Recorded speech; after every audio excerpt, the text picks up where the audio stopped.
So my name is Simon Ashby. I'm one of the co-founders of Audiokinetic and I'm VP Products. So I'm responsible to see the development of our products here. I'm also touching on the education side of things and some of the business relationship and so on.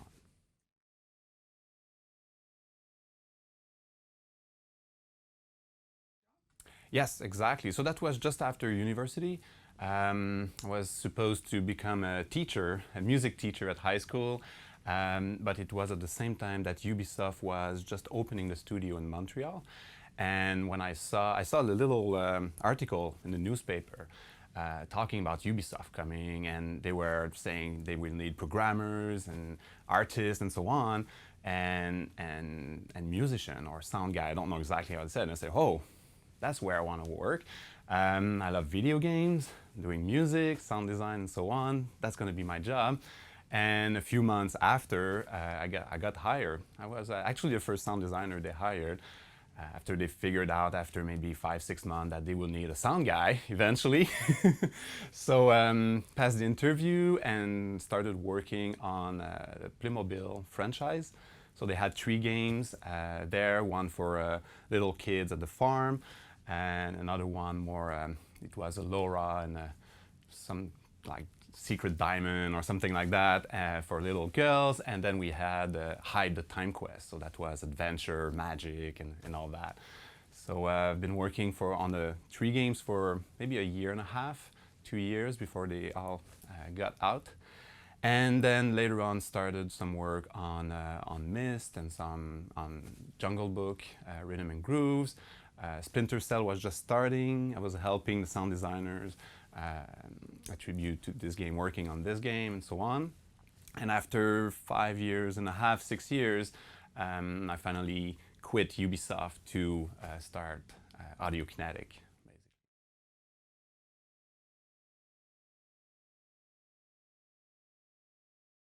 So that was interesting. I've worked on Myst Exile. That was a third game on the franchise, and Ubisoft just bought the rights to the Myst franchise. And the game was already out on PC and Mac. And I was tasked with a team of 4 or 5 programmers to do a port on PlayStation 2 back then. And that has been an interesting challenge because when you're on Windows and Mac, you've got a hard drive and you've got a lot of processing power and so on, where on PlayStation 2 I had like 2 megs of RAM for my sound effects and all, and I could afford I think 1 or 2 streams, like simultaneous streams, and that was it. So it's been a task of taking a huge amount of content and compressing everything by downsampling, by transforming stereo files into mono files, chopping the reverb tails and try to have some real-time reverb instead of long tails to reduce memory usage, and redo the interactive music system that was in place on a linear fashion while still keeping this sort of generative music that was going on in Exile. Has been like a really interesting challenge actually. So that was the first work then, and then another team started working on the 4th game on Myst. That was Myst Revelation, and for that, because the way Myst is done, the modeling was done in real 3D environments and so on, but the actual gameplay, you're kind of going from nodes to nodes. That's how it works. So you're somewhere, you can look everywhere around you and you see the world, but you're in a static place and you're just a camera moving around, like looking around and so on. And then when you want to go somewhere, you click and you kind of teleport to another bubble there. So instead of doing standard 3D audio where I put emitters and so on,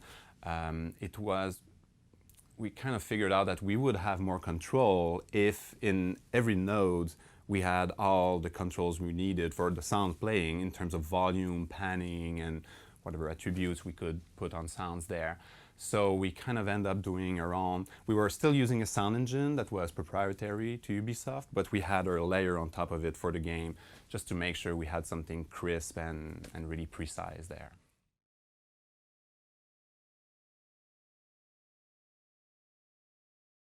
So Jungle Book Rhythm and Groove. So that was yeah, that was a Disney franchise that Ubisoft negotiated there, and there was a team already working on it, and then they brought me in the middle of the production, but they had no gameplay necessarily working, and I've been working with a game designer that has been brought at the same time as me, Patrick Fortier, a really smart guy, and we kind of said, but with the time remaining we had like 6-8 months to complete the production. We decided to take a gameplay approach like Dance Dance Revolution, where you dance on a mat and with arrows and so on. And so for that, we needed a technology, well, a game engine that could sync the arrows and sync the camera movements and the animation of the Jungle Book characters dancing there and so on. So, but we had nothing necessarily. We have some pieces of technology and that's it. So to me, as like a sound guy working in DAWs and sequencer and so on, it was kind of obvious. We needed some sort of a sequencer there. So I proposed to the programming team a certain layout where we would have tracks, exactly like a sequencer, some controlling what the music should be playing, what are the animations, the arrows, so depending on if you're dancing on beginner's mode, medium, advanced, expert, and so on, we had different arrow schemes, more or less complicated. Camera movements, all the displays on screen, things like that, commentators saying, oh, okay, let's go, let's dance, things like that. So it was all laid out in some sort of a sequencer there, so the entire team could just work there to create their level design, their camera, their animation, and so on. So, so that has been an interesting mix of designing tools for a really specific task, and it ended up working really well there. And I remember as well, so we really didn't have much time and not a lot of resources. I think we had like 2 programmers on team, that's it. And the animations were running at 15 frames a second. And we were not sure if the graphic engine could interpolate between frames. So just in case they would not have time to do that, I briefed the composer that the songs needed to be written in either 120, 109, 96 BPM, or 132 and 144, something like that. I don't remember the exact numbers, but we had 5 tempos. So he had 9 or 10 songs to write in one of the tempos, just to make sure that we end up on an even number of frames when we were speeding up the animations, because it was the same set of animation, whatever the tempo there. So all kind of little tricks just in case the technology was not. In the end, the engine was interpolating and we could have used different tempos. But yeah, so that's what you do when you don't have a lot of time in front of you, just play safe there. It's time you realize the jungle isn't an easy place for a man cub. Well, my home is in the jungle, and although I am quite humble, I am not just another pussy cat. When I roar, the ground rumbles, and the feeble-hearted crumble, as I'm a well-respected jungle-savvy cat. But just look at you, Mowgli. Truly anyone can see that you possess neither the speed nor the size. This is no joke, my friend. Yes, you'll see in the end that you should listen to the words of the wise. You may think that we're the same. You may think it's all a game. You may think that it's all only fun and joy. It may not be to your taste, but you're going to have to face that the jungle is no place for a boy. So during my time at Ubisoft, so Ubisoft had some sort of a sound engine there with an authoring application. So we had something to work with to randomize sounds and to change volume, things like that. So it was not the end of the world and so on, but it was okay. It was decent. But as a guy that just wanted to improve audio in games and so on, there were so many things that I and other sound designers at Ubisoft wanted to do. And then you start going at GDC and you go in different conferences and you realize that the entire industry is kind of struggling, on the audio side at least. And they were always the same sort of complaints, like you're always tied to the programmers, and as soon as you want to integrate something, you need a programmer there, and you need more tools, you need more time, you need more budget, all those themes that are recurrent. But the tool thing was there. And so that's on one side where I kind of realized that. And Martin Klein, our president, the company's president, I've worked with him at Ubisoft for a year and a half, maybe 2 years. And then he started doing some other thing. And he started doing some sort of business case on, is there a market for a tool that will help any sound designer in the industry integrating sounds and so on. So he started that, started talking with people, then I joined him as well, and it took 2 years before we had everything in place and some love money to really quit Ubisoft and start Audiokinetic for real. That was in 2003. And then we started hiring a team of programmers and designing the software, and in 2006 we finally launched the first version of WWise there. I think the simplest way to describe what a sound engine is and middleware in general, I'll take the analogy of a word processor, for example. So you take Google Document or Microsoft Word, for example. It's a tool that helps somebody writing to format his text, to add headings and to put bold or underline, things like that. So, but the person behind the desk writing is the actual author, is creating the content there. So WWise as a middleware, as a sound engine, is exactly the same thing. We're not providing the audio. It's just a tool that helps you putting your sound in bold or underline or formatting your stuff in real time. But you need to compose your music, to record your dialogue, your sound effects, and so on. The main goal behind WWise is to make sure that a team using WWise will be in full control of all the principal aspects of sound design for games. So basically being able to integrate as many sounds as they need, to randomize these sounds so that you get variations and so on, to make sure that at runtime the right sounds are chosen and are played at the right volumes. And if I've got a dialogue that is important, that the music will duck so that I've got clarity on the dialogue, for example, and things like that. And make sure that it plays with an acceptable amount of CPU usage and memory usage on all the platforms out there. So we're currently supporting 15 platforms, and that's the name of the game for a middleware company. Is you choose WWise to work, but you're sure that you can ship your game on all the platforms available out there. So the sound designers, more and more the feedback I'm hearing from people using WWise is that they're doing less work this time around in DAWs, in Sequencer, and more into WWise directly. So they get their raw assets or their main layers, for example, integrate that in WWise, and then in WWise, the other half of the sound design happens in WWise.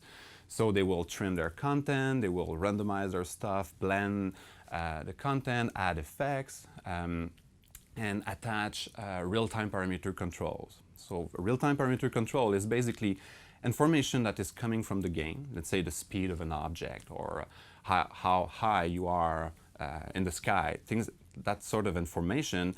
And then on certain of your sounds, you're going to use this information to change the volume or the pitch or to add filters to your sounds so that you get a sound design that is dynamic. And that's the main purpose of all that. It's a video game, and you want, especially if you've got something realistic in the setting, so you've got a story and so on, and you try to get real life there, so you need variations. You need something that doesn't sound exactly the same twice, like in real life. So basically, as soon as you've got your raw sounds and you import that in WWise, you're going to find for ways to make sure that your sound's going to be alive, it's going to be dynamic at runtime, it's going to be, you're going to have the right variations, the right switches, and the right blending and all that. So so for a sound designer, that's where basically you can do a lot of mileage with just a few core sounds that are not taking too much memory in the end. It's just a few samples, but then the way the sound engine will transform those sounds in real time makes the sound design. So examples could be, let's say, a crowd. So you're doing a boxing games and you want your crowd to react to the fight basically and so on. So for sure, you're gonna have several layers of crowd sounds, like calm one, there's nothing happening, and then people get more and more excited.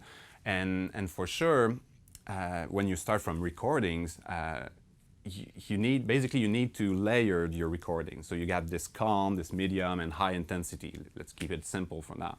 And then the game will have a mechanism to detect how excited the crowd should be based on what's happened in the last 5 or 10 seconds, things like that.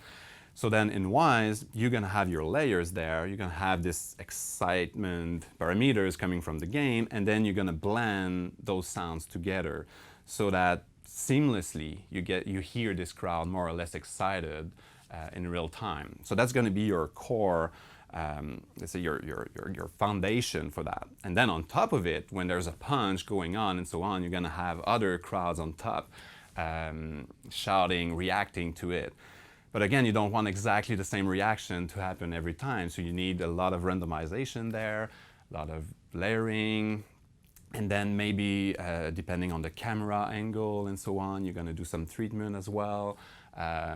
If let's say the main character boxing, the players there is hit hard and it's kind of blurry for a while, then you want to filter the sound so that like if you're in his head and you're not knowing exactly what's happening outside of it and so on. So basically at this point, I think the sound design is, the process of doing sound design for game is to take a lot of time with the game designers and people driving what are the main game intentions, understanding what is important as a gameplay, and then go back to your tools and help the game design basically by doing this dynamic sound design that will emphasize some of the gameplay parts. So that's has always been my take on when I was sound designer at Ubisoft, for example, and that's what we try to provide in WWise as a tool is you're there to support the gameplay. You're not there to do sounds.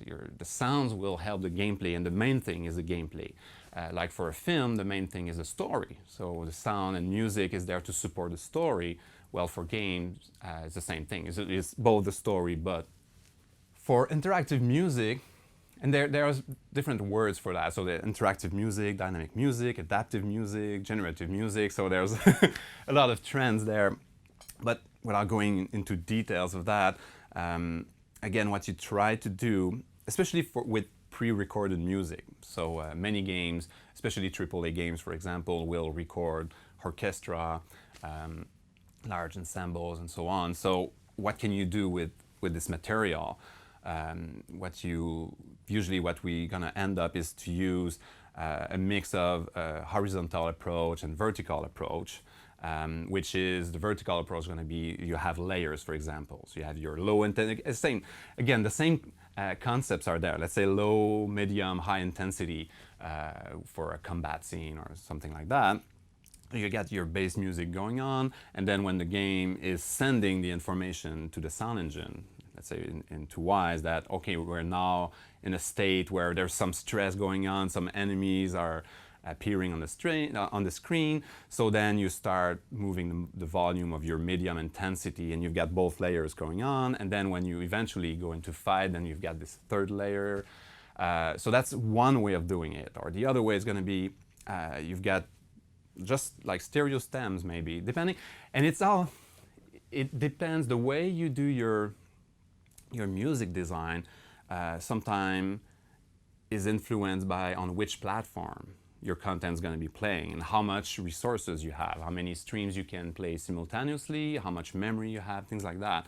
So there's tons of scenarios there. It's hard to just like summarize one, but the idea is always like that. So you do either you're adding layers one on top of the other, or you're branching from your low music to medium to high intensity music, for example. So that's a core mechanism. And then, so now what is interesting is how can you do transitions from one music to another seamlessly when you're not in control of when the transition will occur. So that's all driven by the player playing the game. So that's what a tool like WWise offers. And there's a lot of options around that and a lot of flexibility because all sort of games have different needs. So it's all a matter of deciding when I'm in music A and I want to jump into music B, when should I leave music A? Is it next bar? Is it next beat? Is it at the cue somewhere in the middle of the music? And then when you jump to another music, do you want to fade the music? How long, which type of fades you want to apply? And same thing on your destination music. So how do you fade in? Do you start at the beginning, in the middle of a segment, things like that? So those are all the options supported by WWise to get all the flexibility you need depending on what you need to cover. So branching, layering, those are basic techniques. On top of that, you will have things like stingers.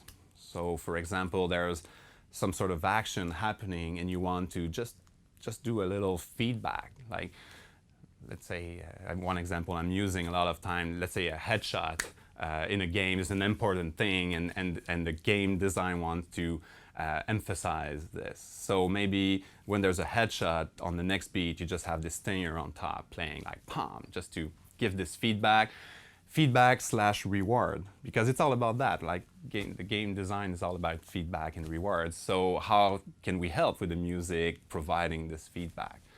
So here's an example of a vertical approach for music where you have several layers. So it's one song, but you've got different stems regrouping different instruments there. And what is nice about doing that is then at runtime you can start playing with the track's volume and add some filters at runtime to make the music dynamics, to make something that moves and is more interesting over a long period of time. So as you can see here, this music segment, so that was a game. It's a fictional game just to show examples of how you can do interactive music in WWise, where you get this stealth and stress mode or game states there, and depending on your enemy proximities, for example, the game informs WWise of that, and there are transitions going on. But imagine just in stealth, because you can be exploring the environments for a long time, how do you make your music more dynamic and more interesting over a long period of time?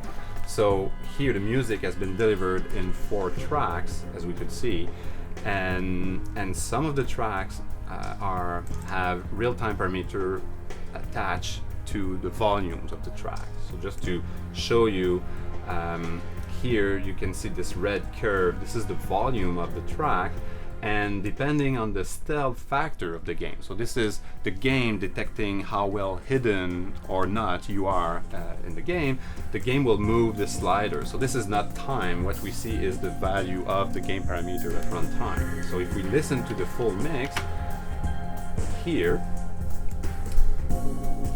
and when you're well hidden, no one can see you, the mix is simpler.